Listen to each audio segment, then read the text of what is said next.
I feel like everybody who grew up on the internet has had the same experience of really liking a YouTuber until one day they just turn out to be a pedophile. In 2024 especially, it felt like we couldn't go 2 weeks without hearing another huge accusation about a very popular creator. Long gone are the days of YouTubers only being arrested for bank robbery prank gone wrong.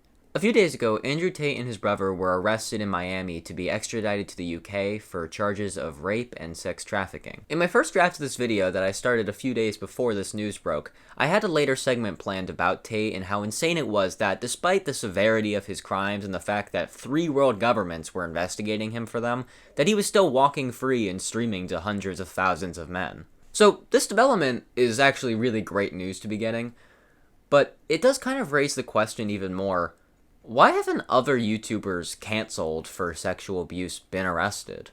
Where even are they now? Well, to my surprise, a lot of them are still actually making content on the internet. So, how about we check in on them? So many influencers have been exposed to the point it's just become a natural part of the YouTube life cycle. A creator is successful and popular, often amongst kids most of all. Then one day an allegation breaks and/or their past behavior starts to resurface. It spreads around the internet and reasonably people get upset. Then the evidence gets backed up or it inspires other victims to speak out, spreading it even further, and eventually the entire situation gets to the point the creator has no choice but to address it. And boy, that's what they do. They explain their missing half of the story that justifies their actions completely and discredits the allegations.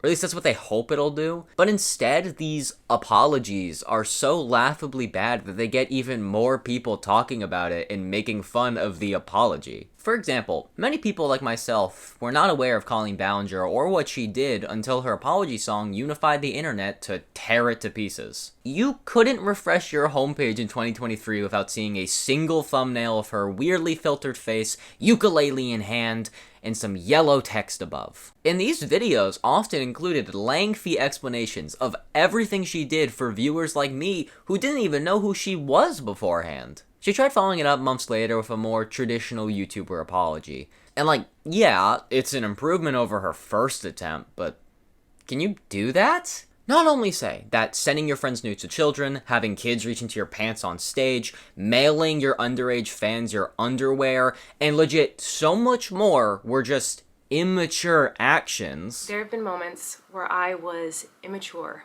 and inappropriate. Can you do all of that to address it with a 10-minute ukulele song, and then when that inevitably blows back in your face, take that back as yet another immature mistake? I should have handled that situation with maturity and empathy, but instead I just let my ego take over, and I'm really disappointed in myself. Because let's be clear, you don't write and then perform a 10-minute song by accident. It didn't just fall out of her. She had to write it all out, memorize it, practice it, probably do a ton of tries to get it in one 10-minute take, and then post it. She was confident for some unimaginable reason that this was a good response to accusations of pedophilia. She was proud of it. Even though my team has strongly advised me to not say what I want to say, I recently realized that they never said that I couldn't sing what I want to say, so. Mrs. Ballinger, you have been accused of inappropriately messaging your underage fans. Is that correct? Well, my lawyer said I should say no to that. A frickin' know-it-all over there. But I think I'm gonna respond to this the Colleen way. Where did she get that giant ukulele? And only after being bashed by tens of millions of people online did she decide maybe she didn't nail it on the first go. So she just came back with this video where she spends 2 minutes reading the default YouTuber apology script. People got hurt, and I am so sorry. Never wanted to hurt anybody, but it's clear that I did, and I feel so terrible about that. I needed to take time to make sure I was listening and learning as much as possible. I also needed to get the help that I needed to be okay. I'm a mom first and foremost before anything else, and I needed to take care of my kids. So I am not a perfect person, and there are plenty of things in my past that I wish I could go back and redo and fix and change. Wanted to come on here and say that I'm sorry and try to show people that it's possible for someone to grow and learn and be better after making mistakes many years ago. All right, next up is Colleen. All right, you got this. I am sorry. What I did was wrong, and I'm not trying to defend it, but I'm so sorry. I'm so sorry. Ooh, are those cookies? Let's go make some cookies. Here's my cookie dough balls. I'll have yummy warm cookies in 10 minutes. And for some people, this was good enough. This honestly was better than the other apology. I actually see her as kinda a person. Sure, this apology was better than before, but just because her second try at apologizing wasn't as bad as whatever the hell that first one was, doesn't make it good. That's like pouring Gatorade on an open wound after you just rub dirt in it. Like, yeah, the Gatorade's better than the dirt, I guess, but I'm still bleeding, and your first thought was still to rub dirt into an open wound. All you've done now is kinda clean out the dirt a little bit after you put it there. The damage is done. We already saw the Colleen Ballinger director's cut. Her uninhibited and unedited idea of how the situation deserved to be responded to. So I don't think she should get brownie points for making the most basic YouTuber apology of all time after the entire internet made fun of her for making the worst of all time. This is the apology vid we needed. It is? That's all it took? First of all, I would argue it's not up to the general public to forgive Colleen for her actions. Only her victims can really do that.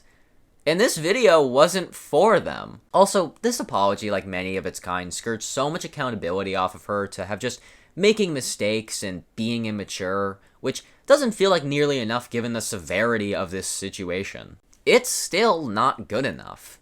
I don't think any apology could be good enough. I don't even know why we treat pedophilia like something YouTubers can apologize for. Some people genuinely act like it's insane to think that an influencer should be completely deplatformed for this behavior. And like, for what? So Colleen can make family vlog content? The kind of content that's been criticized on the internet for a decade for being extremely exploitative and harmful to the kids in it? We all need to learn to forgive each other's and ourselves. Plus, learn to not judge people and ourselves just as much. I say this to everyone, but mostly to myself. Thank you, Colleen. I needed to see this video as a sign that it's okay to move on over things our can't change, and wish all well, including ourselves. Much love to all. I would agree that people could be more forgiving of themselves and of each other, especially on the internet.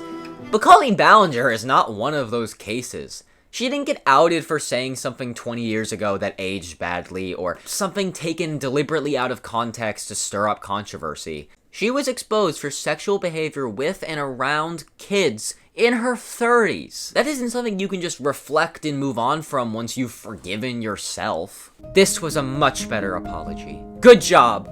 I haven't watched your content in years, back when I was a kid. Seeing the way everybody turned against you was insane. Too much black and white thinking has made cancel culture run rampant, labeling influencers as predators or bad people. Most people didn't even stop to think twice about the allegations, taking them at face value. I'm sorry that so much negativity was directed towards you, whereas horrible YouTubers like Jake and Logan Paul continue to pollute the internet without consequence.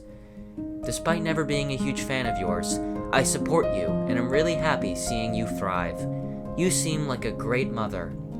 And I think you made the right choice taking a few months off of YouTube. Take care of yourself, Colleen. You are worthy of love and respect. Snail emoji.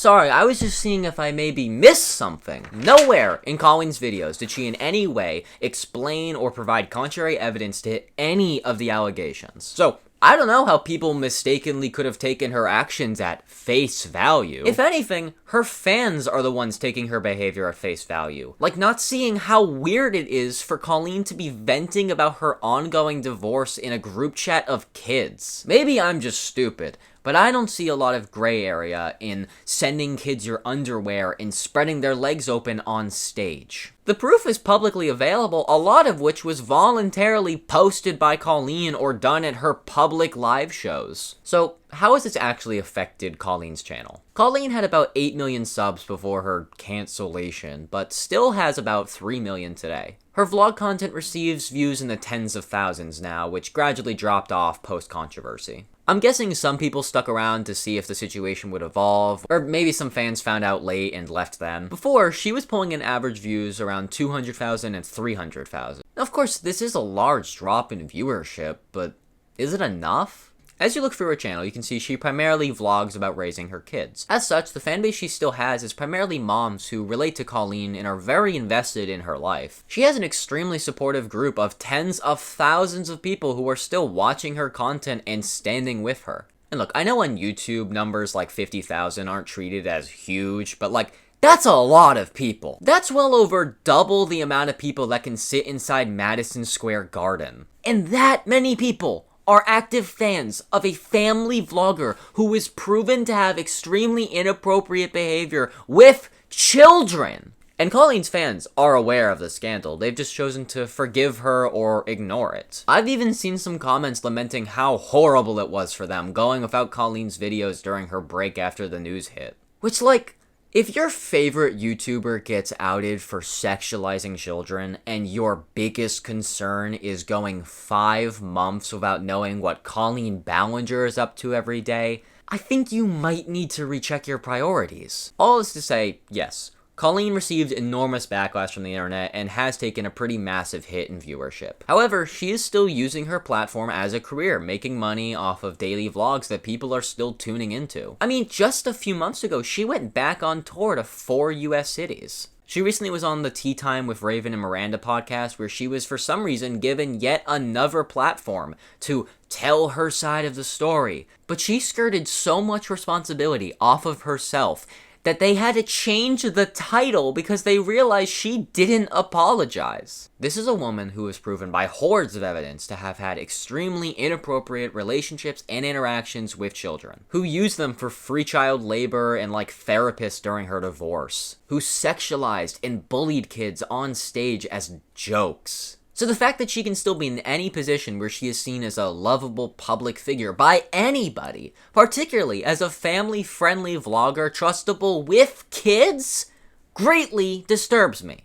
Colleen has done a lot, and I wasn't able to go into everything or fully go in depth. So if you're looking for a full breakdown of everything Colleen has done, I've left a link to a very helpful Reddit summary with links to tons of evidence in the description. Also, be sure to check out Adam McIntyre's videos about Colleen for a first-hand account from a victim's point of view. He's also been great at keeping up with anything new she's been doing, so if you want to stay updated, I would definitely check out his channel. Unfortunately, Colleen is not the only family-friendly YouTuber that has an insane list of allegations.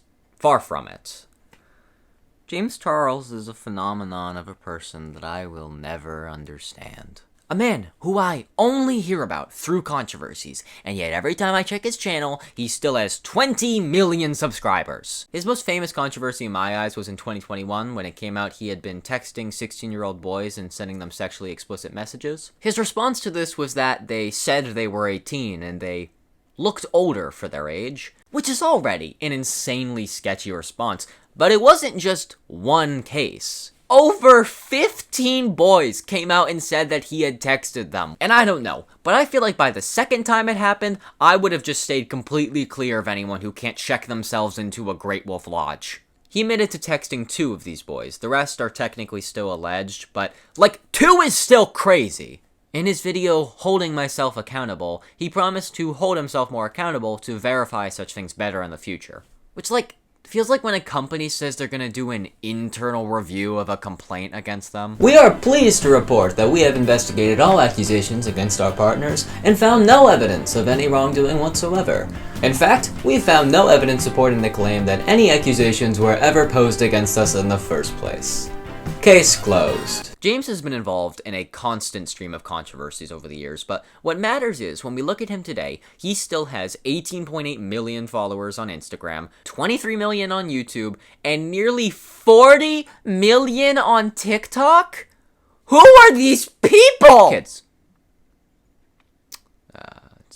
It's mostly kids. I'm half joking, as similarly to Colleen's channel, if we take a look at his view count, it becomes clear that the majority of his subscribers are probably just from people who forgot to unsubscribe from him. But as for his active audience, he's made a great effort to appeal to a much younger demographic. I mean, it's kind of genius, really. I mean, think about it.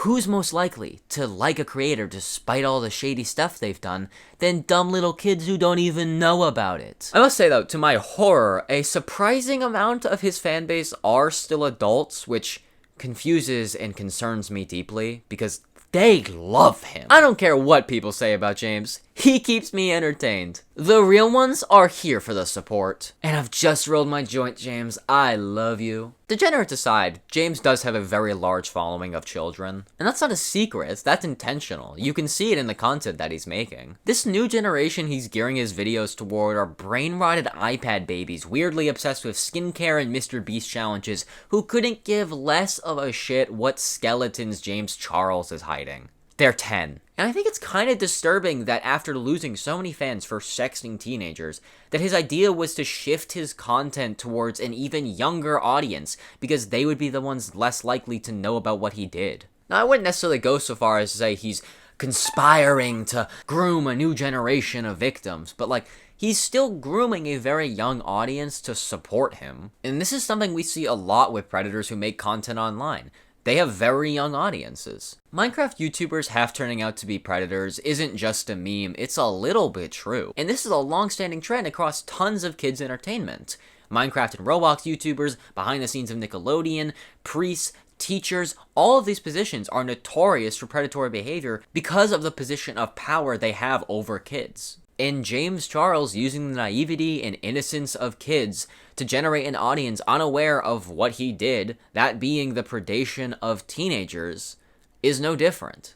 Unfortunately for him, some of his fans are starting to see a bit of his true colors. In case you haven't heard, in May, one of James' followers, sorry, not one of his followers, that's very important. I'm getting ahead of myself. A woman lost her job during the shutdown of Spirit Airlines and reached out to James asking for a donation to her GoFundMe. Now, clearly this person is very desperate, going through a very hard and uncertain time in their life.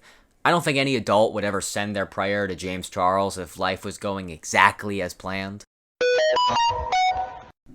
Oh my god. Guys, he actually responded. Oh my god, that's so crazy. Celebrities never respond to things like this. I wonder what he said. I just got a DM on here from a girl that said, "Good morning, James. I know you'll probably never see this, but if you could just take 1 minute to read it, would really mean a lot to me. You know what else would help you? Getting another job. Yeah, try that. Because in the time that it took you to copy and paste the same fuck-ass message, because you're a lazy piece of shit and you're entitled, you're not a fan, you don't even follow me, you've never supported me, this is your first time DMing, and you think that I'm gonna send you money because you lost your job? Oh my god, welcome to the real world, sweetheart. You're white, pretty, and able-bodied.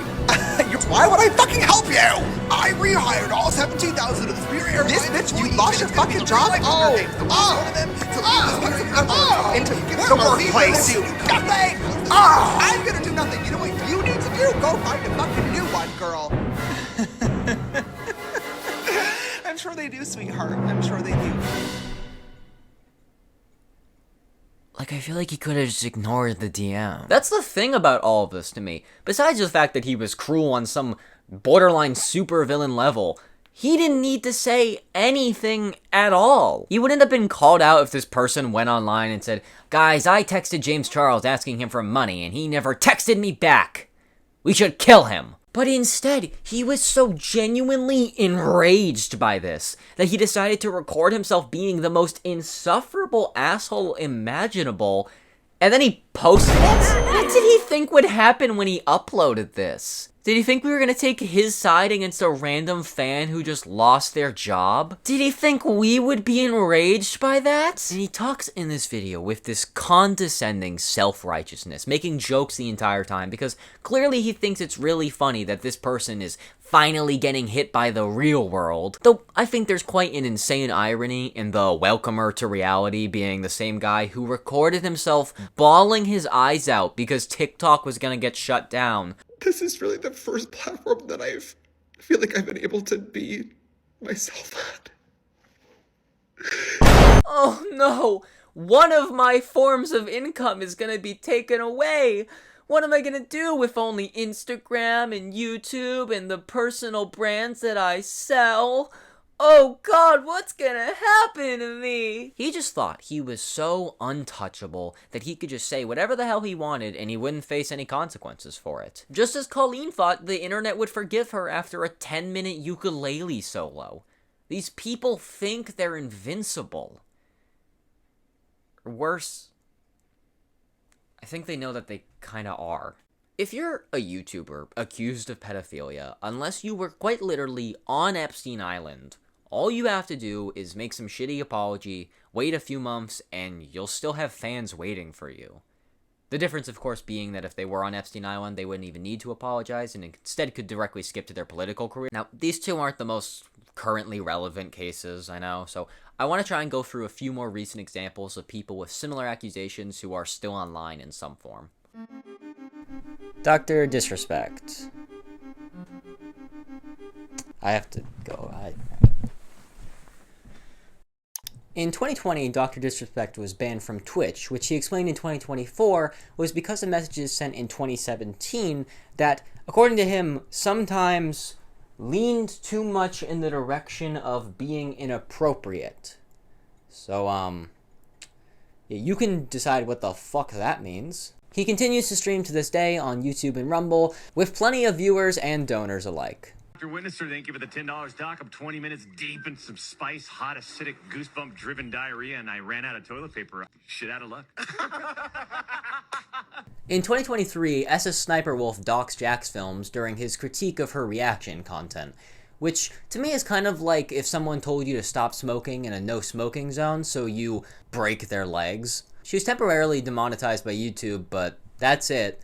She's still making content today, and while she does receive less views than she did 3 years ago, that could be due to any number of factors. The point is, she still posts to hundreds of thousands of views every single day.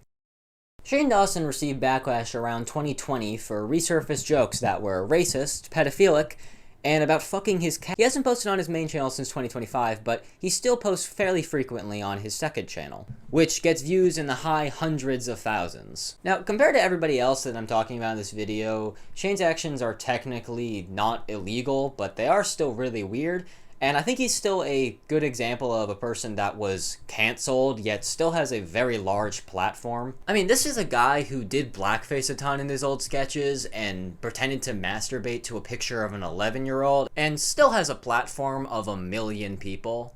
First, before we get into the next three, I know that I've been talking about very upsetting things throughout this entire video, but these next cases deal specifically with instances of rape, so if you are particularly sensitive to that subject, please skip to this time code. Okay. In 2018, David Dobrik helped his friend Dawn rape a girl who was too drunk to consent, and then edited around footage of the day to make it into a vlog.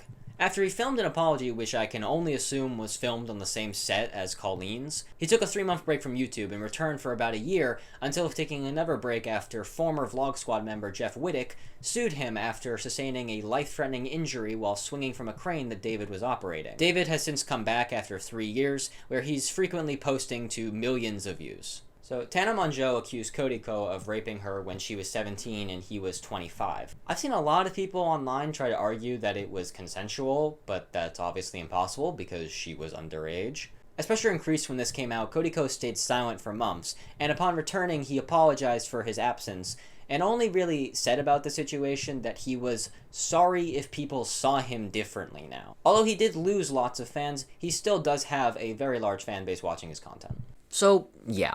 These people have less fans than they used to, but Considering their actions, I think it's pretty insane that they're still making content online as a career at all. Some of them still have millions of fans. They're still pulling in enormous amounts of views, more than this video, or than I Eat Blistic's Chapstick ever will have, my favorite video of all time.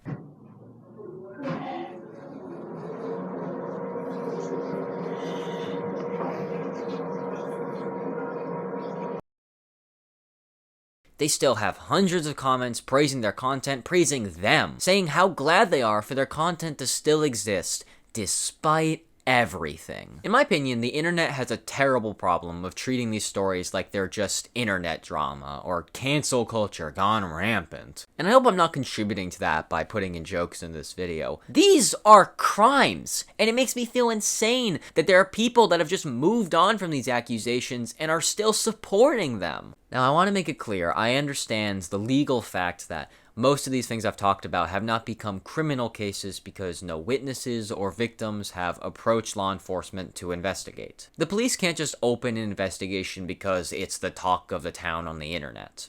But my reason for making this video is out of my own frustration at the fact that we're all so aware that if this behavior was conducted by people lower on the socioeconomic ladder, these could be cases. We've all seen what feels like a million stories on our local news channels of teachers inappropriately messaging students, displaying sexual behavior to them, or committing sexual abuse. So, why aren't victims of these same crimes going to the police? The issue is, it's already very difficult for victims of these circumstances to be believed or taken seriously enough to open an investigation, especially against people with positions of power or relative regard. And when you dial that up to being the victim of someone on a whole other threshold of wealth and influence, your chances basically become impossible. They might even argue that you wanted it somehow because you were a fan of them. There's no point in attempting to take your abuser to court when they can afford the best lawyers in the country who will tear apart you and your case no matter if you're telling the truth. Or even worse, if they're the people in charge of making the laws. You'll lose money, face endless harassment, and you have to tell the entire world about what was likely the worst experience of your life. The system is built to protect and enable abusers, and somehow there's always people that will defend them for no reason. As hopeless as all of this seems, and it has especially felt hopeless lately, we don't have to accept it. Stop supporting celebrities who engage in unacceptable behavior. That's going to come with a level of separating the art from the artist, and I do think you should do that. You can still enjoy the show Seinfeld, despite Jerry Seinfeld dating a 17-year-old, because lots of talented people had a hand in making that show besides him. But don't deny or excuse his actions because you want to feel morally allowed to enjoy the B-movie. Vote with your wallets.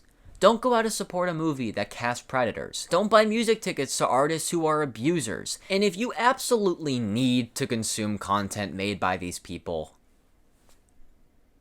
there's always another way.